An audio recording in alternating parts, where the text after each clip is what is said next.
Welcome to the Lifestyle Chase. This podcast features high performers who have found a way to live their best life while balancing their health, wellness, friends, and family. Proudly hosted by me, Chris Liddle. Without further ado, let's get started. Well, good afternoon, everybody. This is Lacintha, Naidoo, and today I'm interviewing Chris Liddle. Chris, welcome to the Lifestyle Chase. Thank you, and it's episode 35 today. That's awesome. How does it feel to be on that side of the microphone? It's always a little different, and I know on the drive here, I was like, what am I going to ask? And then I was, wait a second, I'm not asking anything. So it's going to be a mystery. It's all up in the air. Well, here we go. We'll start off with something that I am sure all your guests must have wondered is how did you get into the podcast life, into the lifestyle chase and into podcasting? What was the thing that kick-started your mind into this is what I need to do?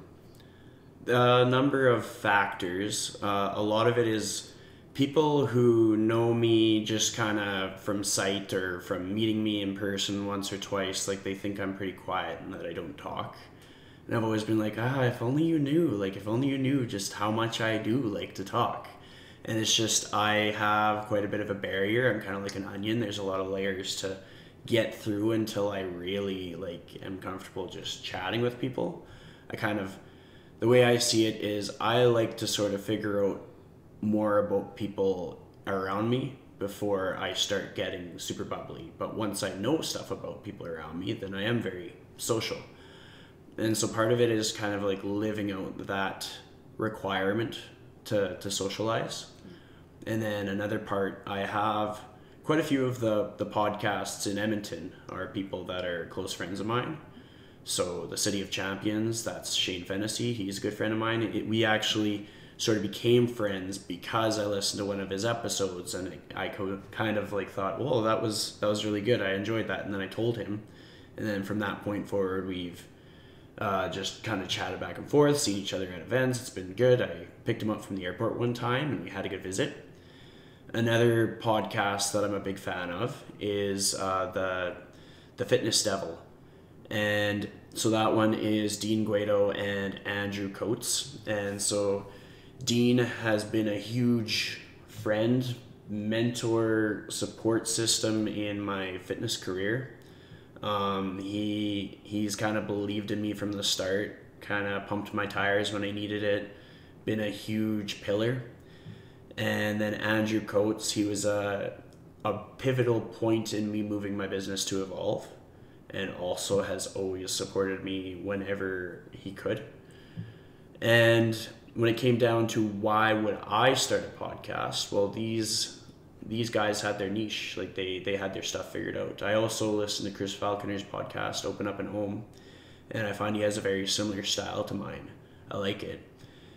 But I could see a little bit of a hole in there's ways that I have conversations with people or people that I notice differently that I wanted to talk to. And while sometimes we all talk to the same person, there's a lot of crossover.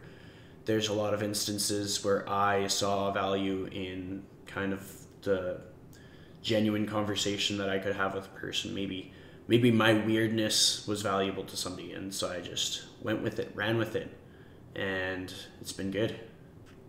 That's awesome. Now, when you say my weirdness, I caught on to that. What is it that makes Chris Liddle weird? A lot of it is identifiable in my communication style or my jargon, choice of words, stuff like that. One of my friends was listening to the episode with me and Ryan Jones, and they were like, this sounds so Canadian, because he has sort of a Canadian way of talking, and I have a Canadian way of talking. Sometimes I'll kind of catch myself talking out of the corner of my mouth, and it's just I've got a lot of character to me. I'm professional but quirky, but I find that the best thing you could ever do is just be yourself.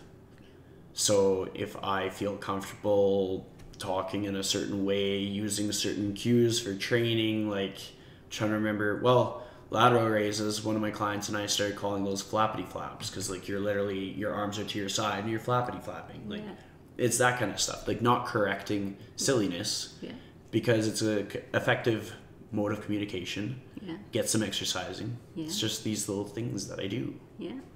So coming back to your podcast, what is it that you look for when you are picking somebody to interview? So I'm guessing this is what everybody thinks when they listen to your podcast. I know when I used to listen to yours, and before, and even when you asked me to come and interview, what is it that you're looking for when you pick someone to interview in terms of what you want to give to your audience? Mm-hmm.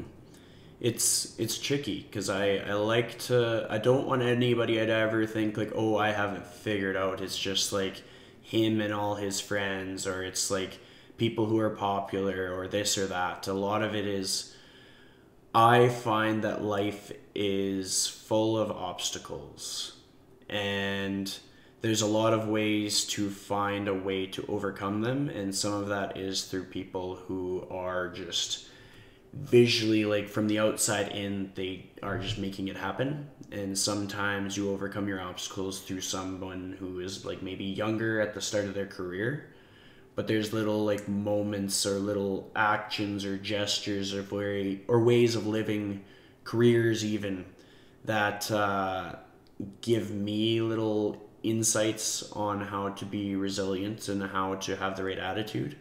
And every so often something stands out to me, and I just kind of pick it out, and it's quite the process picking out guests, because I like to think that I make a pretty good decision each time, but it doesn't come without a lot of like thought, because I want to be like, well, what value would this conversation bring? And again, it's just my different perspective. I'm always going to see value in a lot of my conversations. That's why I pump out so many episodes, because I find there's no shortage of value out there. It's just, how can I get that from the conversation? Yeah, that's good. What does a typical day in the life of Christian Liddle look like? This one, I saw this one coming, because I was like, she's going to follow kind of the template. Yeah. I will use yesterday. Don't get too comfortable. That might be the only one. Exactly. Yesterday is going to be my example, because yesterday was a pretty fun, adventurous day. So some people know that, I've bounced around a few spin studios. I rode religiously at one, and then I got the chance to audition and become an instructor at True Ride. So True Ride was a home for me for pretty much a full year, and then as my training career was sort of building up, I just kind of thought maybe it's time to take a break from instructing spin. And then I kind of missed it, so I went to Cycle Bar. So my day yesterday started at Cycle Bar, and that's a place where I like to go usually like 5 times a week, and a big part of it is the community. I can find community just about anywhere, but there is a lot to the people that I've met, and maybe I met them before Cycle Bar, maybe I met them at Cycle Bar, and that is important to me, and that is like one of my non-negotiables. It's like, that needs to be in my life, even if it means working harder in my career to be able to make spin feasible. Yeah. Next thing, I had a client who I trained at 7:30. So I finished 6 a.m. class, hustled over to Evolve, trained my client until 8:30, and then I worked on my programming for the workout that I hosted at Southgate Mall, partnered with Lululemon. That went from 10:30 to 11:30. Then I visited the store, had a quick chat, quick visit, and got home. I was pretty nervous about leading the class, because like, first time for everything, I think it's safe to say, if people are being honest, you get nervous. So I didn't sleep much. I had a nap. I like getting to have a nap. Woke up, and then I had 4 client sessions, and then I went home and kind of prepared for the next day and went to sleep. Okay. That sounds like a solid day. It was a very solid day. Like, I'll be quite honest, sometimes my days aren't busy like that. Yeah.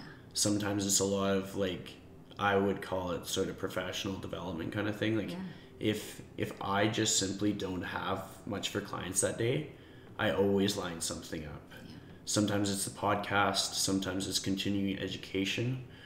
I am looking at a lot of like very valuable videos from a gym out of the States called Hype Gym. Okay. That's actually a pretty sweet setup. You can pay, it's in US, so $6.95 US, so Canadian it's like something like $9-10 a month. Oh wow. And you get videos from Dr. Pat Davidson, so that's some of my continuing education. Oh. I also slowly chipping away at my precision nutrition.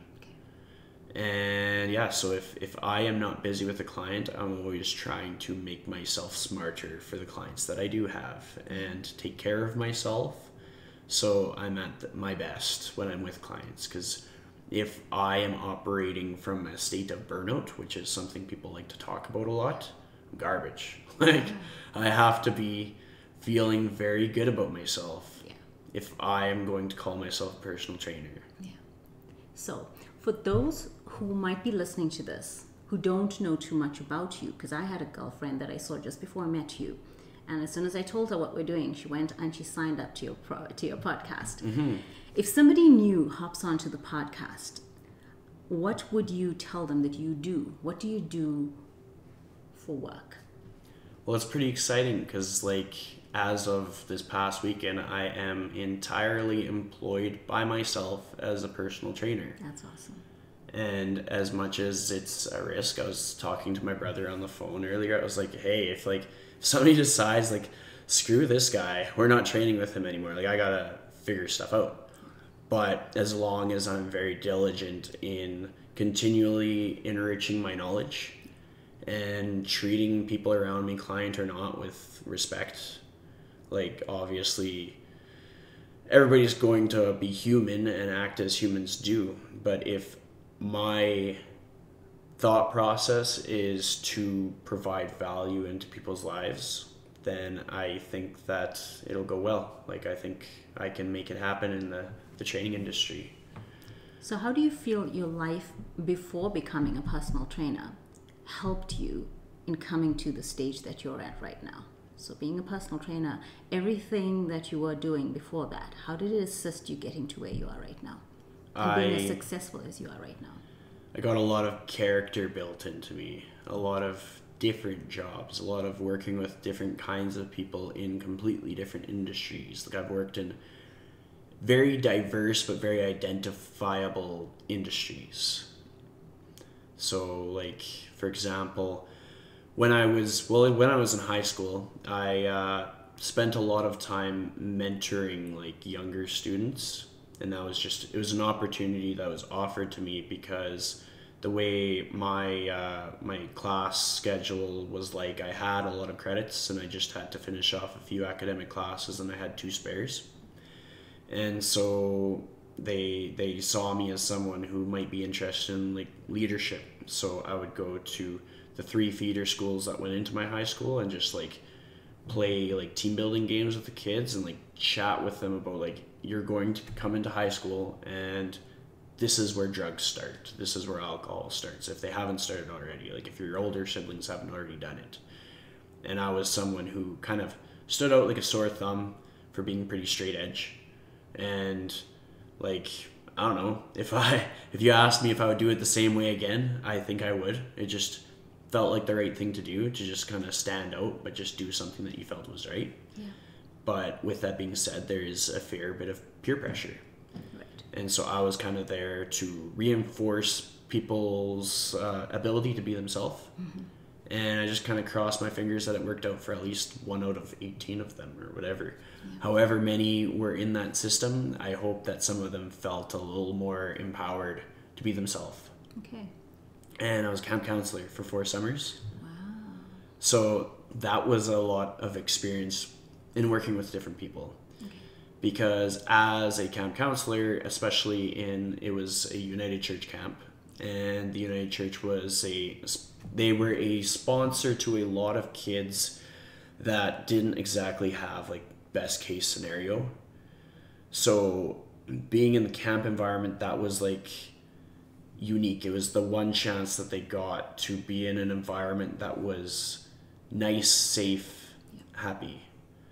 And seeing how those kids are it teaches you to have a lot more compassion, because their norm is not your norm and their life is not your life. So you have to learn to care about how they see things so that you can relate to them. And going along the train of jobs, my first paid job was Safeway in the deli. Yeah. So that was neat, the service industry, getting to work with different people, how they react to when you like mess up on slicing meat. Because like I've messed up on a lot of things in a lot of jobs, and like you learn lessons from how people react to that. When I moved to Edmonton because I initially wanted to do film school, and I kind of hopped out of that, and I was like, well, I want to do something. And I didn't know exactly what, so I did general studies at Grant MacEwan. And just before that, I had started sort of a footwear manager position at a Sport Chek store in Wetaskiwin. And so as I moved to Edmonton, I just transferred to the downtown Sport Chek. And it kind of changed from like full-time Grant MacEwan, part-time Sport Chek to full-time Sport Chek, part-time Grant MacEwan. But between the two, like learning to be a good manager, because I think when I first was sort of like a supervisor, boss, manager, whatever, it went to my head. I was young and I was just like, haha, I have power. And I like, with absolute power comes absolute responsibility. And I don't think I was very responsible at first. Yeah. But I definitely learned how to be responsible. And at Grant MacEwan, I did such a plethora of different courses. But all have been valuable to today.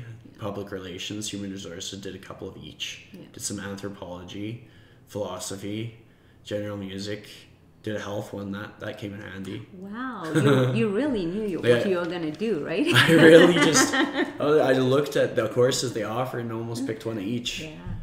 And eventually I was just like, well, none of this is really catching on. And at that point, I think in my growth, I thought the key to happiness is having material things. That's kind of, I think that was the external motivator for me, because then the next job, my wage pretty well doubled. Okay. And that's when I got into sort of stainless steel warehousing, stuff like that. Mm-hmm, mm-hmm. And that was my job for 5 years. Yeah. And I think I am a talker. That's why I'm on a podcast. And I feel like if I wasn't talking and around people, I wasn't happy. And that's kind of what happened. I just needed to find something where I was truly like, ask me any time of day and just happy. And when I found there's a lot of factors that went into why would I choose personal training, but it was just like what fitness does for people and what like believing in yourself does for your life, and just different people in my life that have really believed in me, and it just kind of rubbed off in a way that was just like, I want that for other people, and I believe that I am very good at it. And so I decided whatever way I do it, I will. Initially, like when I was doing my best to become a spin instructor or get into a studio, I was like, well, if all else fails, I'll just be a trainer. That's when the certification started. And then I was in the midst of all the certifications, and Farah sent me a message, and she was like, do you want to be an instructor? And I was like, hell yeah, I want to be an instructor. And that's when True Ride began.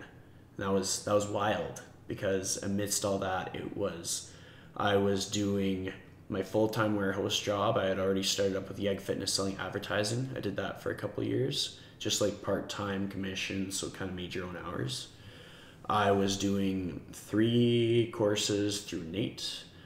I was doing the CanFit Pro certification, and yeah, it was a lot of things. Like for the deadlines for the Nate course, because essentially I completed and passed, got good marks in 3 courses from the Nate PFT program, but I have 2 other certifications which are serving me, so it's just I have that in addition.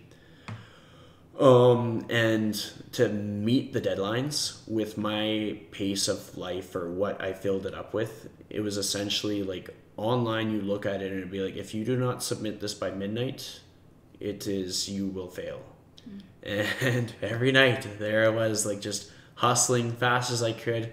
I had like classical music and I was just like, I can't get up to go to the bathroom. I have to just stay and focus. And I'd submit it traditionally basically like 2 minutes before the deadline. I've procrastinated on a lot of things, but this was not a case of procrastination. It was just like, I only have this much time. Like, I'd get home from all the work stuff or prior commitments, go to the bathroom once, make sure I had food there, and just finish things as fast as I could. And I was pretty impressed that worked. I don't think that is not a sustainable way to get through courses, but I was just like, I just need to do this. Yeah. But life had gotten crazy. Yeah, it sounds like it got really busy. Right now, the Edmonton fitness community, the industry, is bumping. We've got lots of options for the community, and we have a lot of personal trainers all over the place. What do you think sets you apart from the others? If somebody's looking for trainers and there's 5 and you're one of the 5, what do you think makes you different or appeals more to the masses? This kind of coincides with, it's actually a status that Dean Somerset put on Facebook not too long ago. And it talks about how so many people are, oh, the training industry is so saturated. Like, there's so many trainers. And then you go and you see all the boutique studios, like all the different things you could possibly do, that there's so many studios. But then you look at the statistics of the city, like city of Edmonton primarily, and we are not, I don't think we even make it to the top 15 most fit cities. Like Calgary's in the top 10. Bonnyville is ahead of anywhere that Edmonton hits, and they actually have a very good facility. And I think it's just like that life, they like the outdoor life. So it's just we're not doing it the right way. I think a lot of it comes down to people not being so interested in the idea of making people's lives better, but maybe the idea of what they look like as they're doing the job of making people's lives better. I think this is the job where me giving a big care towards people around me pays off. And I can't really pump my own tires on this because it's like you throw the spaghetti at the fridge and you see what sticks. Yeah. But I am extremely motivated to put my best foot forward, and that plays out to people's advantage. Like if you see my progression over the last probably 3 years, mostly on just like how my life looks and my attitude and the product of my hard work, and then you apply that to a fitness routine for you.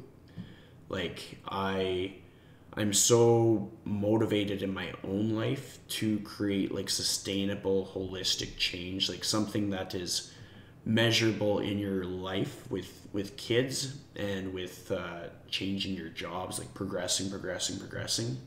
I think that is such a strong value for me that people are inclined to get on board because they can see how that would apply to them. I'm not blowing smoke or anything. I'm just best foot forward, treating people as best as I can, really putting an effort to truly support people, although I might like miss the mark as humans do. Yeah.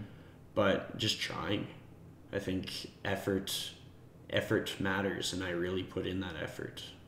So how do your personal values, your personal value system and your ethics show up in your work life?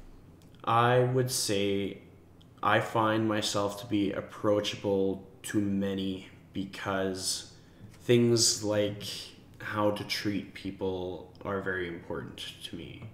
Like, I've been known to go off on tangents or get upset over body image in fitness. Like, if you're going to not give a person a shot to better their fitness because of your first impression, or if you're not willing to empathize with a person based on, like, we go into the topics of like race and gender and how people identify with their gender, all these things, like you need to be able to put yourself in the shoes of people.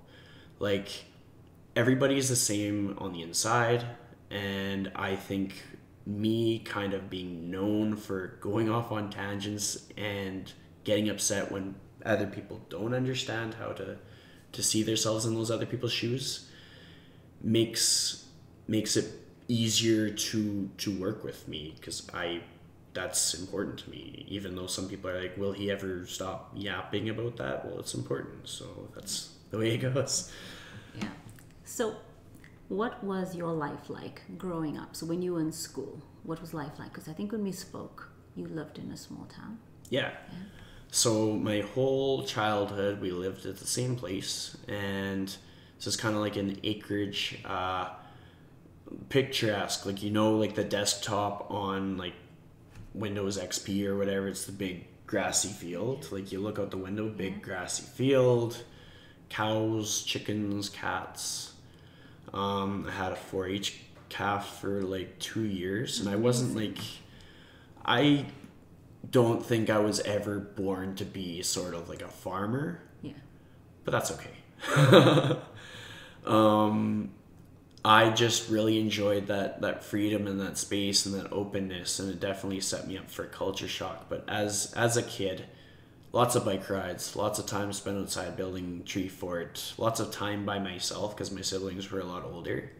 So I remember, like, I have 2 older brothers, one's 13 years older, one's 9 years older. When the one that was 9 years older, when he moved out, I remember being so sad because it was like a funeral. It's like, but he's my buddy. But I was really lucky in having the brothers and sister-in-laws that I do. Like, my sister-in-law, who's been married into the family for like a very, very long time, is like, she feels like a real sister. And so having these supports, because I remember as I was growing up, like this one sister-in-law, she has been a teacher for her career, and she was always a good support on, like, we'd carpool to the school sometimes because she was a teacher at the elementary school that I used to go to, but then I was at the high school at that time. Yeah. So like if I had a rough day, like she was always a person that would listen to my rants, which was important. Yeah. And a lot of it was just like, I had some teachers who really stood out to me. Like they made me the person that I am, kind of thing. Like a combination of my parents, my teachers, people in the church community. I was very involved in church. So yeah, I'd say a very kind of peaceful, serene childhood with its obstacles like everybody else, but just kind of calm and very strong value set. And so I owe a lot to my parents, family, and people around me for that. What were you like in school? Were you the chatterbox rowdy, or were you quiet? I definitely chatted once I got comfortable, but I was also pretty quiet. In like junior high, I was like winning improv competitions, like just little ones. But like, if you want me to act, I can act really good. I can be pretty silly. Next podcast. And I was quite an academic, like never like the top, but like pretty smart. And a lot of that is owed to like my parents being teachers. I think they built in as much good habits as they possibly could. Because like it wasn't for lack of their trying. Sometimes it was just like how I'm wired. Sometimes I'm not going to do something unless I really want to. So if it was topics that I really enjoyed, then I just own it. Like in high school, I got 100% in comm class, and as much as people are like, comm class, I'm like, well, who's laughing now? I'm just really living well with my life. Absolutely. Career and life management. Thank you. And there were certain modalities of math that I excelled at, but then you get down like the rabbit hole of things that we're honestly not using, or I'm not using today. And clearly I saw that in my younger self, and I was like, well, we're not going to really invest ourselves in this. I like social studies. That comes down to like values and ethics and lessons from the past. Really liked phys ed. And the teachers who probably supported me the most were the teachers who taught me these subjects. So my phys ed teachers, like from high school, they were the real MVPs. Like, I spent a lot of time on my own, and it was just, I think I just kind of figured out that if I wasn't on the party scene, if I wasn't, there's certain things that I just didn't do. So it's easier to just stay away from it than worry about being different. And so my phys ed teachers would support me by, they let me go up to the weight room on my own and just mess around in there. Ironically, I spent a lot of time on the stationary bike. Yeah. So didn't see that one coming. And then my band teacher was really awesome. I had a few, but there was one, and he's actually connected to me on social media, so maybe he'll hear this, but Mr. Simpson always let me go into the band room. And which school was this? I went to school at Pigeon Lake. Okay. It's just a small rural school. Beautiful, yeah. What did you play in the band? Drums. And I still play drums. Glad. Yeah, okay. But this teacher supported me in letting me go into the band room at noon, which was really awesome because sometimes you just need that. And one of my friends, he's a firefighter out of Calgary now, but him and I, we would just jam out all the time, and we kind of had very similar values and priorities and stuff, so it was just really easy to see eye to eye with him. And that was life. I stayed out of the trouble for the most part, with maybe like 2 exceptions. And well behaved. Do you want to tell us what those exceptions were? I did a burnout out of the parking lot in like grade 11 or 12. And it was just like, it was a matter of like, I've had a long day, it's time to go. We turned on Black Eyed Peas. That was the end. As soon as you get a music that gets me going, then it's just like, all right, we're in trouble now. But the thing is, so many students had done the exact same thing before me, and it was the fact that it was me that got me in trouble. It's like, I really stood out for having done it. Yeah. Because in the same year, I also did so much like outreach and stuff like that, but I think that kind of put me on the blacklist for Citizenship Award that year. Other than that, I got the award a few times, so that was fortunate.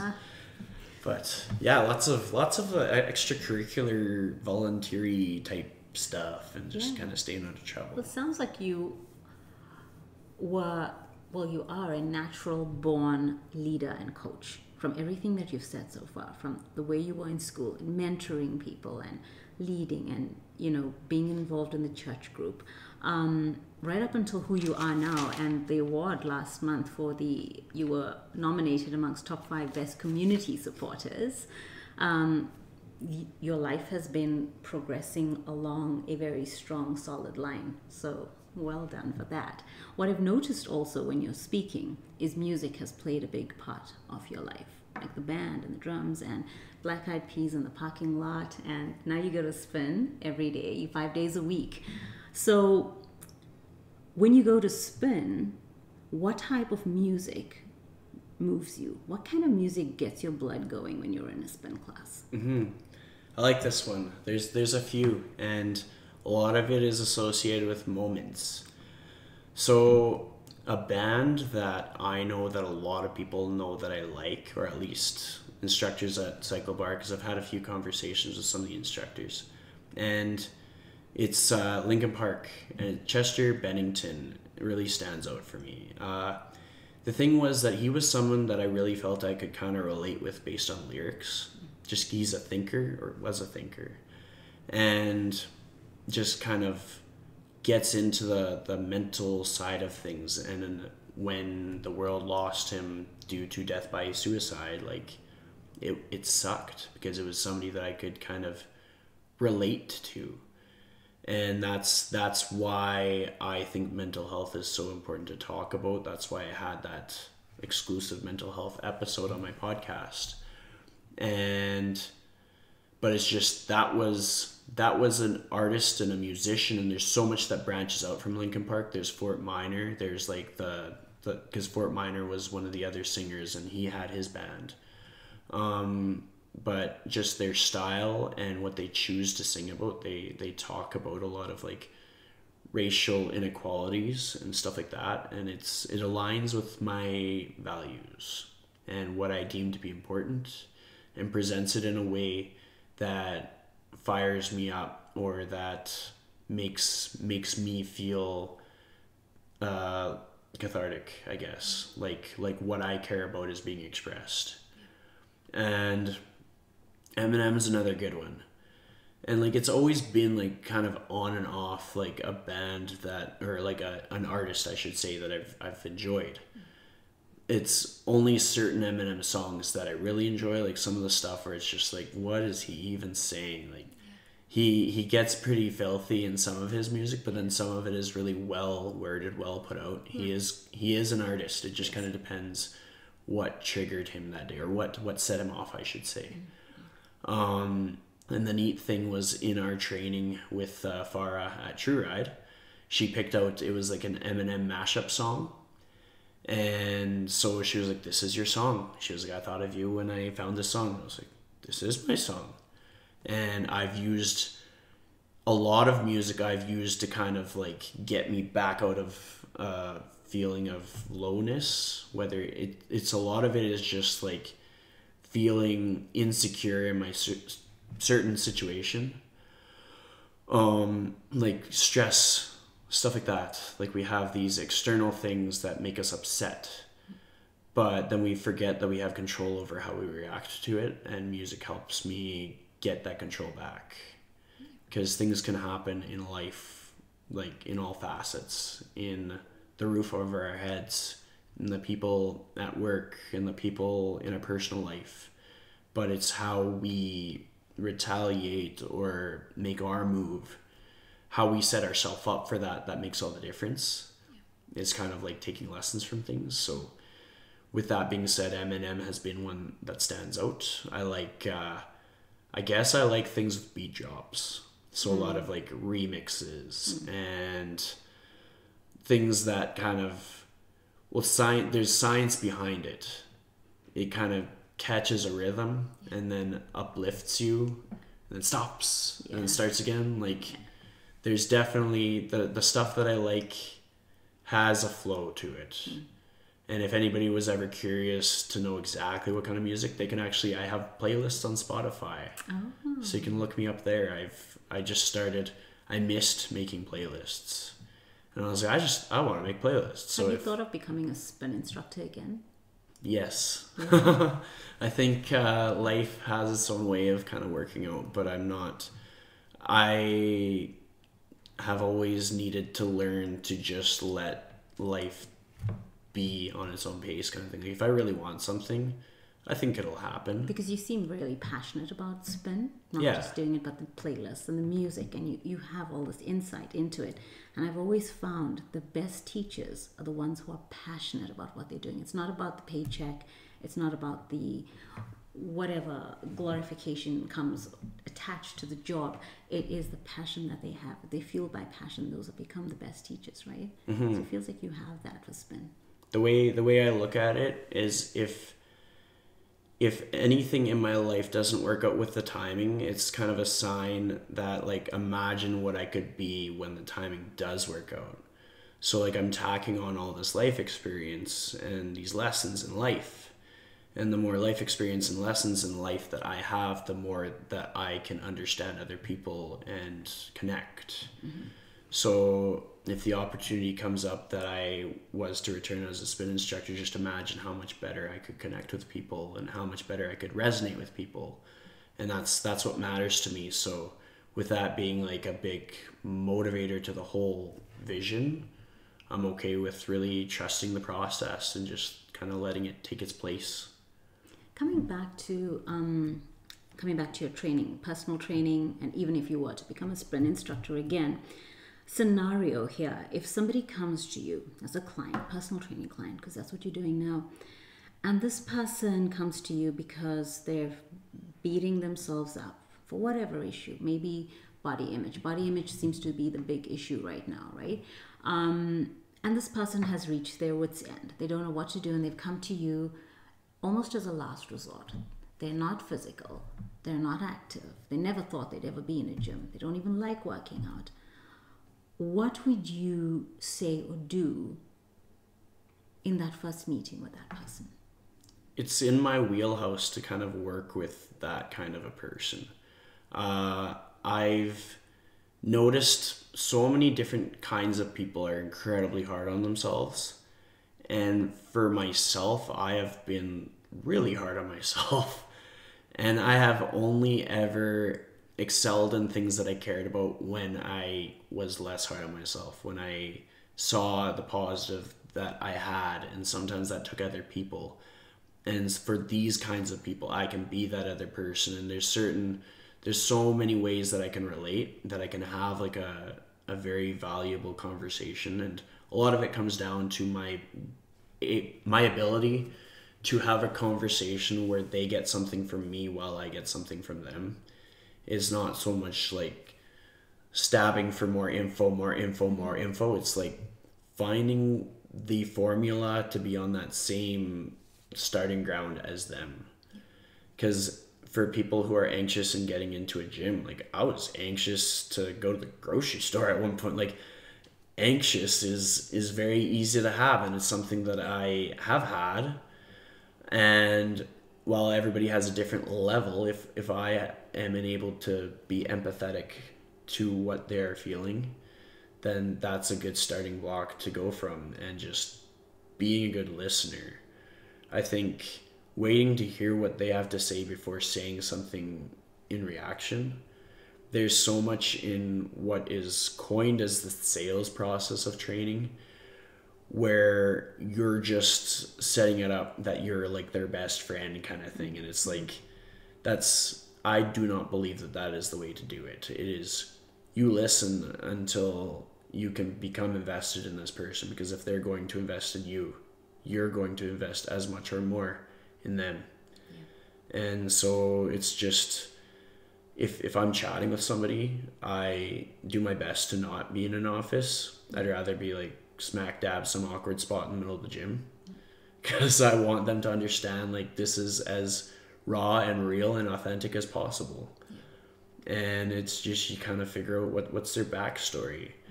And nobody, like, while everybody's going to tell you they're going to the gym to lose weight and gain muscle in some capacity, that's not why.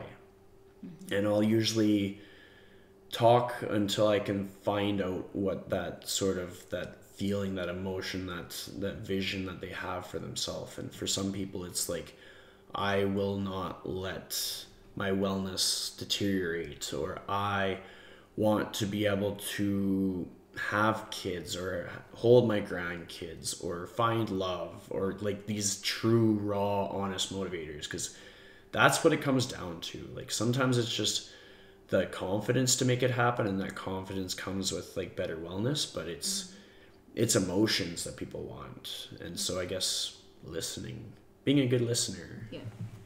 I'm going to give you a quick spot question. Pick one, your favorite. Television, reading a book, listening to the radio.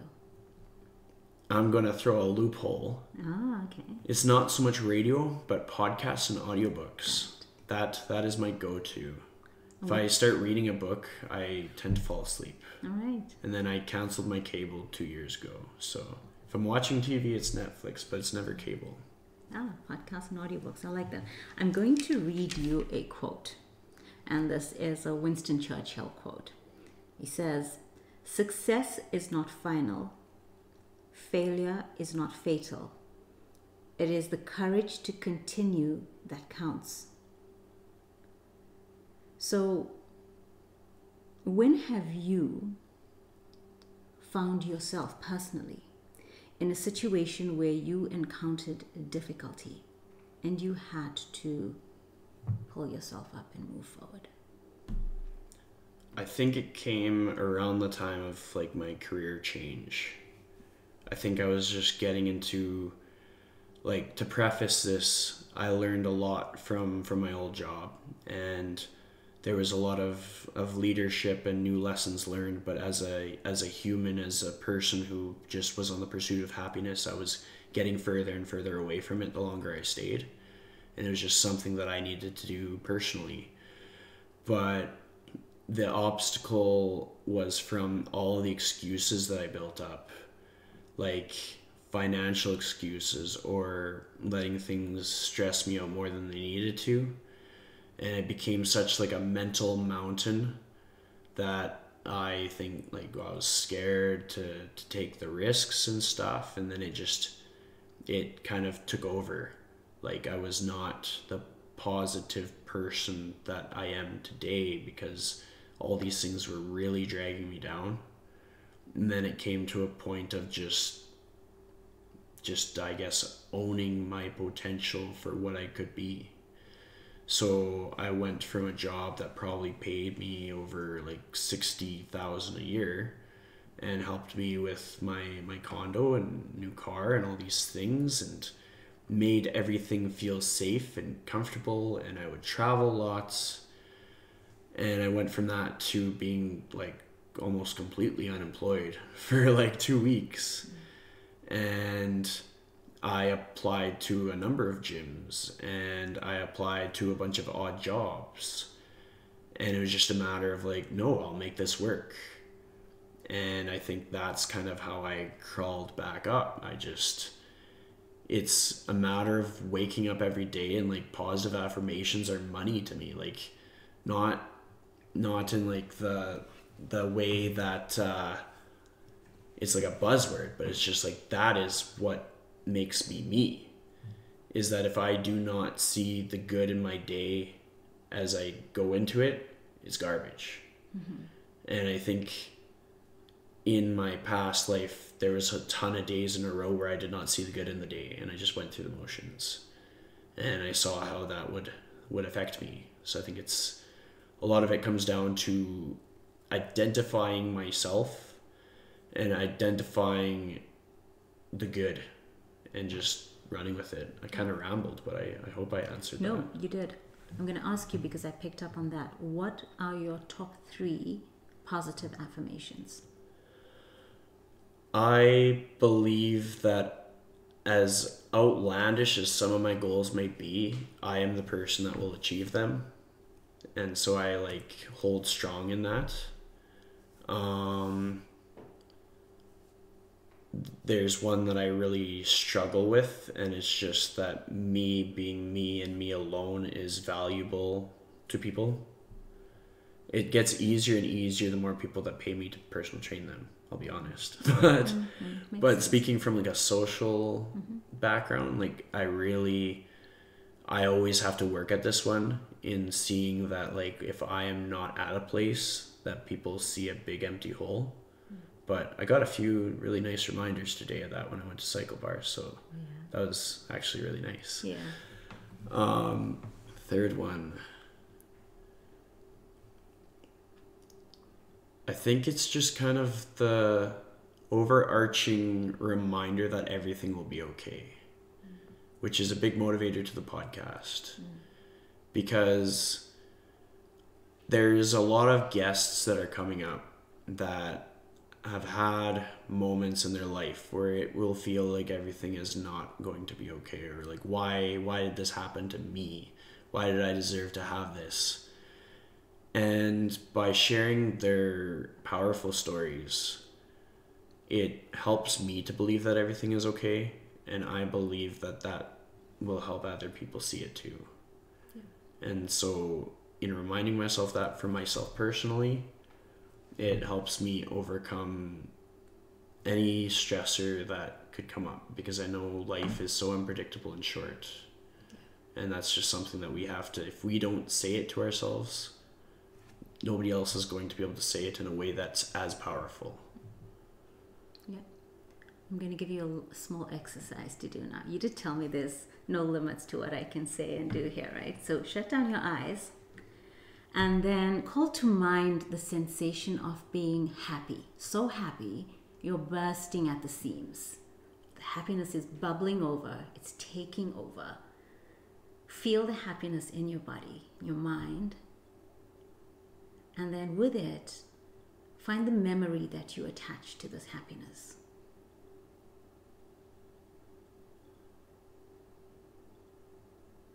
And when you have that memory, open up your eyes and tell me what that was. So recently I kind of did an overhaul of my condo, just kind of rearranged some things, and I really like having pictures around my home. And there's still a few missing, but I've gotten so much happiness from like the people that I have in my life, and a lot of those I coin as non-negotiables in whatever capacity that I keep them in my life. I do. So that might be like chats on Facebook Messenger, that might be chats on Instagram Messenger, that might be visits with people in person at fitness spaces, studios, phone calls. And in my pictures, it shows a lot of these people. And so I have that as a reminder when I need it. And just the scenery, like we're very fortunate to live in a world that we do, where you can go to Hawaii and see sights like you've never seen before.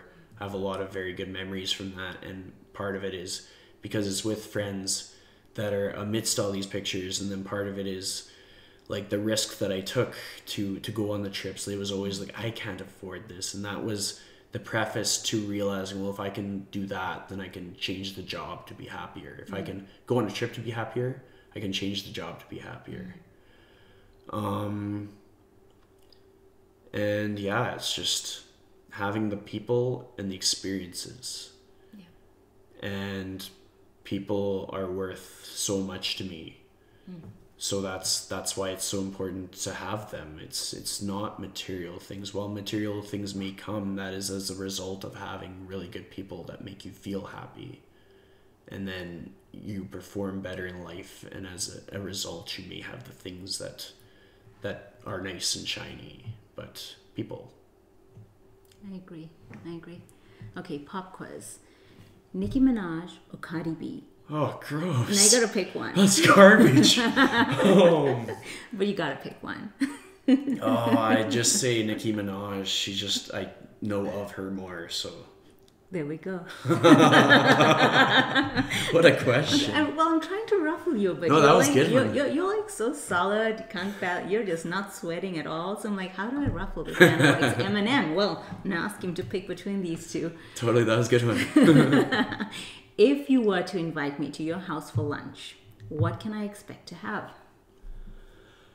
Oh, I would say it's likely to have chicken in it. That seems to go to protein. However, I'm very flexible for people who do not eat meat. I've made some pasta from like the lentil noodles at Costco. But generally kind of a mix of things. Definitely no recipe. I guarantee no recipe. Like, so you just cook? Yeah, I just, nice. This looks good, put it together and hope for the best. So you're a cook then. That's good. You could say. I baked some muffins the other day for my trainer friends. Yeah. They tasted all right. Oh, there you go. All right's good enough. Yeah. So if you had to go back 10 years ago, what would you tell Chris from 10 years ago, knowing all that you know now? I would say shoot your shot, because I think I was scared too then. 10 years ago, I was already kind of in sort of a pre-application process for Vancouver Film School. I had gone, or at least seen, a 2-day intensive that eventually I did go to. Like, my oldest brother actually took the time to, I think he might have helped me with flights, and like he escorted me through Vancouver, like made me feel safe and all that stuff. And I got to check out the school as part of like a pre-selected group. And I was too scared to do a big goal because I thought that it was unrealistic. And then here I am doing something that I could find all kinds of people that say training is unrealistic or that's your job. Like, and it's just, if you really, really, really care about it, just do it. And that's what I would tell that Chris to do. Yeah, that's good advice. What are your top 3 pet peeves? What makes Chris mad? Oh. No, just 3 now. Just 3. Yeah. A few things that set me off, but I'll try and say them as eloquently as I can. There's a lot of people that have things to teach others in life, and most of the people that have the most to teach others don't label themselves as like coaches in that capacity. I found the best lessons that are taught to me are by people who are invested in me succeeding and not people that I have to invest in. So there's an awful lot of that whole, oh, pay us and we'll help you make you better kind of thing. Yeah. Second pet peeve. I have seen a lot of instances where if somebody thinks that you can leverage them up, build them up, advance their career, they're going to be extra nice. And then on the other side of things, behind the curtain, they're a completely different person. And that comes up a lot, and I think that's just like a facet of society. So I really get a kick out of having good people where they're going to pump your tires in front of you and behind you, and they're not going to be manipulative. Third one. There's lots of instances where you kind of see that a person doesn't see what's going on around them. And plenty of times where a person might be able to call me out on it.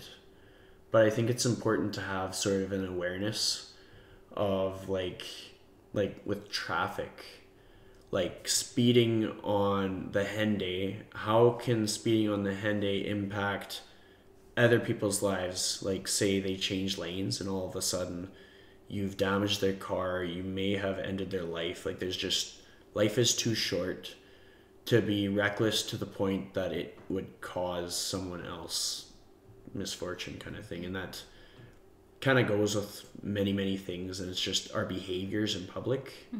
If somebody has eyes up and kind of looking around them, that's a lot better than being so like horse blinders on and just worried about themselves. I think at some point we need to exercise perspective in understanding where somebody else is at in their life, whether it's in our car, grocery store, or just in our conversations.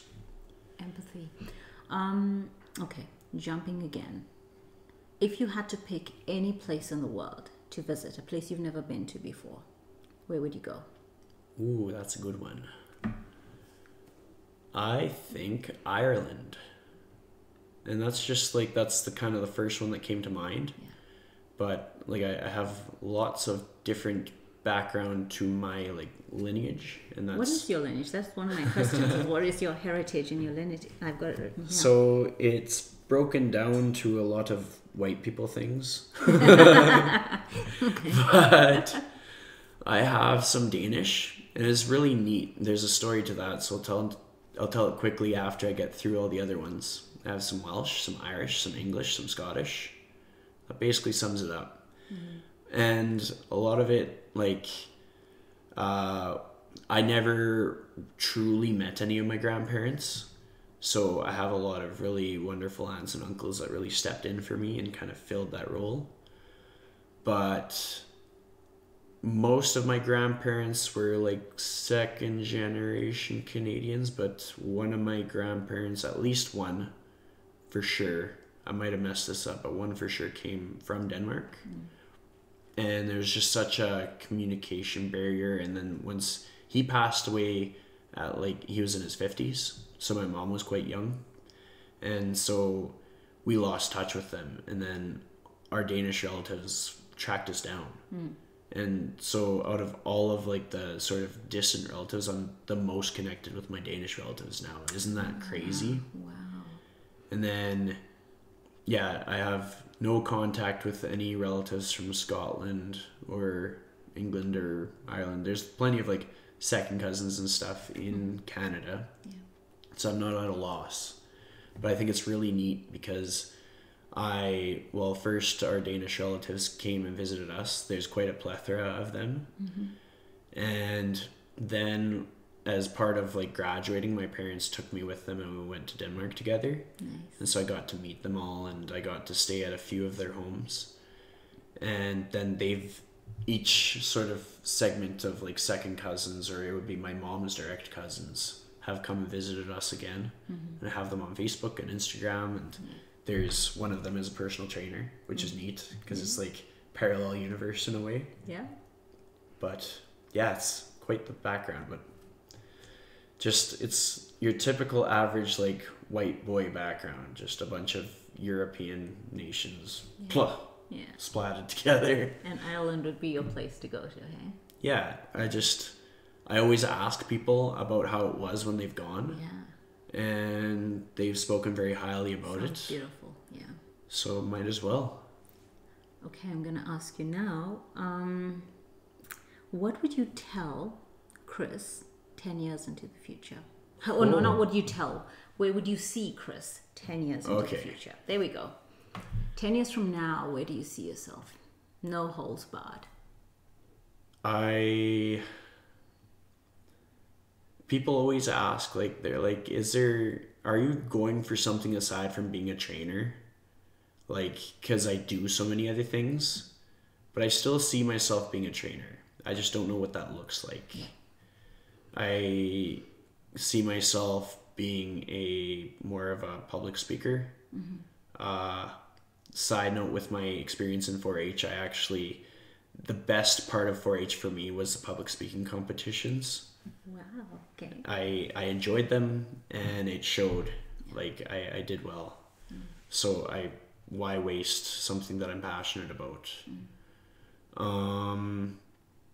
And I definitely think that I will have written and published a book by then. I think I have neat stories in my life. I'm not saying I'm like the wisest person on the planet, but I definitely have like stories. And I think it's worth telling, and 10 years is plenty of time to come up with that. Yeah. And let's see. Probably still live in this area. Yeah. Between like wanting to be close to family. I have 2 nieces, so they're pretty important. That was like a big thing about Vancouver Film School. I was like, well, they're going to get older. Yeah. While I'm trying to have a career in an industry where you have to be in Vancouver or something. Yeah. Times have changed, but at that time it felt like the only way to ever make a go of it was you had to kind of live in that industry. Yeah. But yeah, like I'd imagine I'll be living in a bigger home. Yeah. But that's not the things that I focus on, just kind of being happy in my career and progressing in a way that feels natural. That's good. You're wearing a band on your arm, on your left arm. What does it say? It says, stay humble, work hard, or I guess if I said it the right way around, work hard, stay humble. What is the symbolism of that? So this is Revival Apparel, and it's my friend Steve's company. And it's neat how social media works, because you kind of meet people and you call them your friend, but you don't see them in person that often. But I probably wear this like every day. And it's a reminder to me personally, like that mantra is helpful, but his story is not much different than mine. He started, and he has this in his marketing material, he started by selling hats out of the trunk of his car. Yeah. And it's grown into something, and it's because he's passionate about it and he really cares about it. Yeah. And he has a lot of strong support. Like probably all of my training friends all have a piece of his apparel, or all I love his stuff. I don't have any. Hint, hint. Steve. I do. I love his hats. Oh, that's awesome. It's amazing. It's just so great to see how just like owning things that you're passionate about have paid off. Yeah. And he's been able to build a really good network of creatives, people who are willing to represent or build out his brand in really neat ways. Like there's a bunch of boys, I call them like the creative Avengers, and it's just a lot of videographers and entrepreneurial types that get together and they go to the mountains, and they're able to make a living out of it through influencing and stuff like that. And just these are the people that I like to surround myself with. And if Steve does get a chance to listen to this, he's due for a guest appearance on Lifestyle Chase. Oh, there you go. I've been trying to track him down for months, but he's made it to a few other podcasts. I'm calling him out here. So totally calling him out. There you go, Steve. Second thing on your list, Steve, after getting me my apparel. So, if I were to come to your house right now and put your Netflix on, what would I watch? What would I see you watching? Let me think. It better not be something naughty. No. Actually, it better be something naughty. It's actually, I really like the superhero series, and like Netflix has done a take on their own. Yeah. And so I usually binge watch those. Yeah. There is do you know that one where it's kind of like a talk show? I can't remember the name of it, but there's a new one, and it talks about like real political issues and stuff. Very popular. I'm sure listeners will catch on which one it is. I don't watch much TV either. I'm not a TV watcher. I only watch Grey's Anatomy reruns because it's predictable. But no. I like the superhero ones. Yeah. I like things that are meaningful and happy kid movies. Nice. Like you'd see so many like the movie Up. Yeah. Just anything that's close to that, or Big Hero 5 or 6 or whatever it is. Love those. What do you eat? Do you snack when you're watching TV? I can't say I don't snack, but I never need to snack. I'm not like, if I watch TV I need to snack, but if I was to, I like Chicago Mix is a good go-to. Okay. But I know how many calories that has, so I pick and choose my times for that. All right. Pop question: coffee or tea? Coffee. How many cups of coffee a day do you drink? Maybe too many. It's neat though, because since kind of like running my own show, I probably drink less coffee because I get to choose what I do, and sometimes it's kind of like I do what I'm asked to do, in a sense that like I can't really choose what I get to do if I don't have any clients that day. Like I do get to choose what I do. But it's just, I'm only doing things that are truly, truly meaningful to me. So I don't feel so much of a burnout. Yeah. And knowing the things that need to be in my week help me feel fulfilled. So I don't have as much of a need for coffee. Yeah. But I probably have maybe like 3 cups a day. Yeah. That seems like reasonable. Yeah, it seems reasonable. Yeah. If you had to think of something, I know we're running out of time, so I'm running through the questions. Something that scares you, but you also feel compelled or pulled to do, like jumping out of a plane or jumping off a bridge. Is there anything that scares you when you think of it? Your palms get sweaty, but then you also want to do it? It's neat because, well, my friend Dustin often makes fun of me for it. Like, we went on a trip to Costa Rica. He was there for 3 weeks. He volunteered for the first, and like kind of helping as a result of he's an electrician, but he's actually gone for more schooling to be a he went to NAID. It's for engineering technology, and I think it's for civil. But in any case, we went on this trip, and all these trips have been like vision quests for me, and I was extremely out of my comfort zone in Costa Rica. And then after many people saying, you're too scared to do this, you're too scared to jump off that cliff, and they're like 5-foot cliffs in Hawaii and stuff. Yeah. But then we find like the biggest bungee jump in like the southern hemisphere or whatever, Costa Rica. It is huge. And I did it. You did it? Yeah. But then that became like my like, if I could do that jump, I could do many other jumps in life. Yeah. And I did the air quotes for jumps. Yeah. And that's kind of what encouraged me to do things like change careers, but then jump gyms. Like the first gym move that was kind of out of my control, but it kind of worked out because it set me up for a balanced life. And then the second gym move, it was a big part in like the support from trainers that I really relate to and vibe with. But again, it was a jump. It's like, all right, all you clients are moving to another gym. So some of them have moved to 3 different gyms within 12 months. And just kind of trusting the gut and jumping. And it was helpful that I went bungee jumping, because then I realized like within the realm of reality, like you can do certain jumps and you'll be okay. Like obviously not all jumps are good jumps, but some jumps are good jumps. That's true. I'm gonna ask you, this is your question. If you could give one piece of advice to someone on living their fullest, most authentic life, what would that advice be? This is fun because it'll be the second time I've answered this.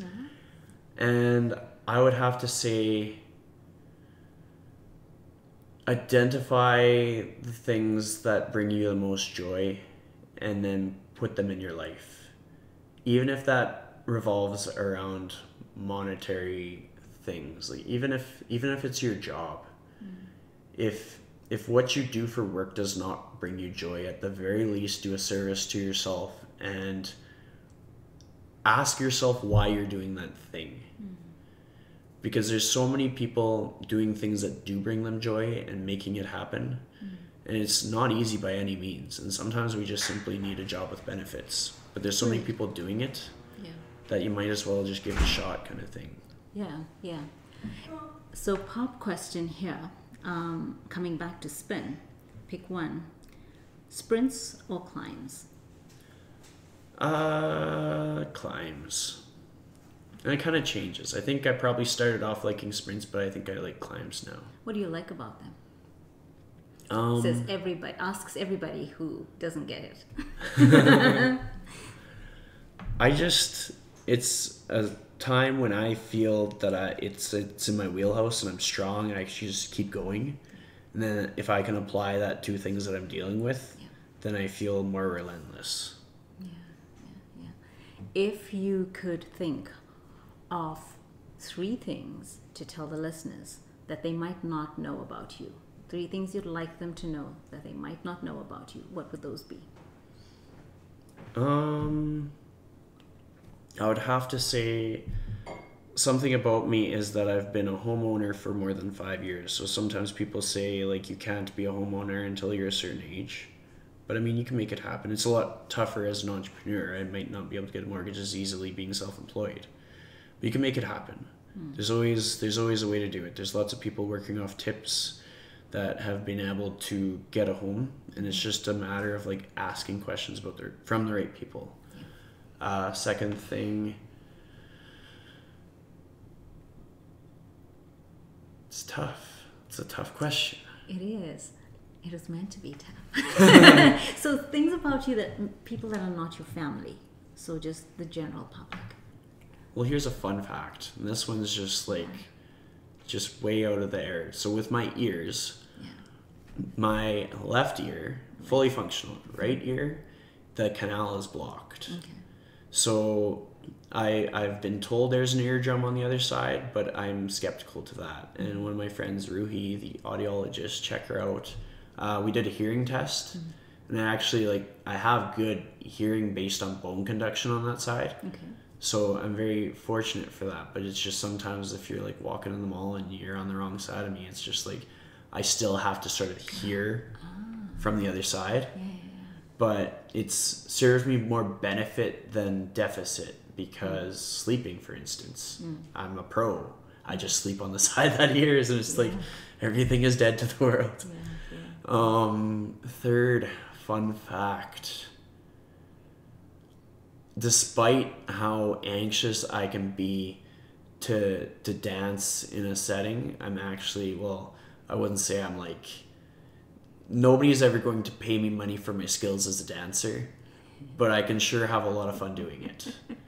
There was a gym class where I taught the whole gym class how to do line dances, all the country dances. So if I'm at a bar, sometimes I'll drop everything to go do the Cadillac Ranch. And that's the thing that not a lot of people would guess. And I remember when we had our junior high Much Music dance competitions, there was 2 times in a row where I was just busting moves so much that they awarded me a CD for a dance competition. So whether I was just looking the silliest or what, I danced like nobody's watching. So the next time I interview you, we can have a video camera. Totally.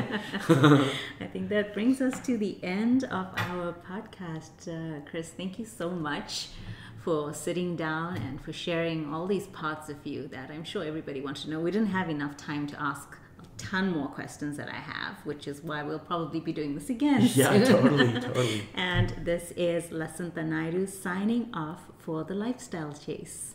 Thank you, Chris. Thank you. Thank you.